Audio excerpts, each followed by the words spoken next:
不在中国玩，戴其称美国寻求盟友供应链，新冷战即将开始。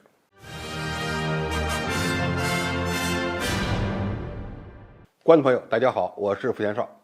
关于美国何时发动新冷战的问题，目前存在着两种说法：一是美国已经发动了新冷战，包括芯片战争，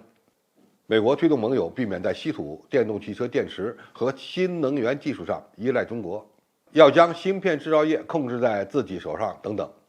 另一种说法是，目前美国仅在特定的领域打击中国，但是还不会发动全面的新冷战。如果我们看看美国贸易代表戴奇最近的表态，就能明白这场新冷战已经开始。美国人正在对此进行尝试，只不过现在配合美国的国家数量有限。近日，美国贸易代表戴奇在华盛顿的美国大学发表演讲，呼吁采取所谓的朋友支持战略，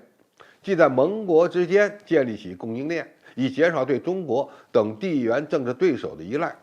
这是美国首次公开发布涉及新冷战的信号，可以说是赤裸裸地将中国排除在关键供应链之外。据报道，戴奇声称，导致美国做出这一决策的原因是美中日益紧张的关系以及新冠疫情引发的供应链瓶颈，凸显了过度依赖中国供应商的风险。而更深层次的原因是中美竞争。美国人没有预料到中国最终会在全球供应链多个方面占据主导地位。美国罕见地表达了不愿意在世贸组织的规则下与中国竞争的信号。戴奇辩称，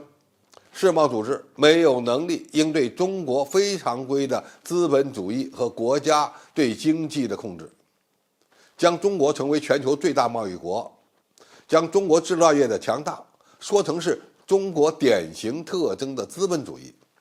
而美国要求国际贸易应在劳工、环境和其他反映美国价值观的优先事项上制定负责任的标准。你也可以理解为，中国人民勤劳加班加点生产的具有世界竞争力的产品，破坏了美国在贸易上的所谓价值观。用戴奇的话说，要避免对中国供应链的依赖，美国希望与盟友合作，建立一个更好、更公平的世界贸易体系。这个话说起来很好听，就是美国为了打击中国的发展，正在推动与盟友建立供应链，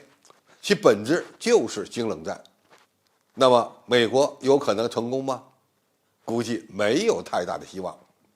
首先，美国想发展自己的高端产业供应链，同时也在破坏全球贸易自由。贸易自由的本质是具有优势的产品自由流动，这样才能提升全球经济的效率，为世界创造更多的财富。而美国要发展自己的供应链，就得采购比中国产品更贵的零部件，这个可是逆世界潮流而动的，搞不好可能就会将自己孤立在一边。其次，只要中国的市场足够大，西方企业将会主动逃避美国的限制。美国对中国发动了芯片制裁，有的企业已经拿出了专门针对中国市场的 GPU， 这也充分证明用行政命令破坏贸易自由很难长期奏效。对中国进行高科技产业的打压和限制，最终会引发中国加速发展高端产业，并最终形成冲击西方高薪工作机会的局面。最后，中国只有变得更加开放，而且建立起全球的贸易信用，就能在很大程度上破解美国的抹黑。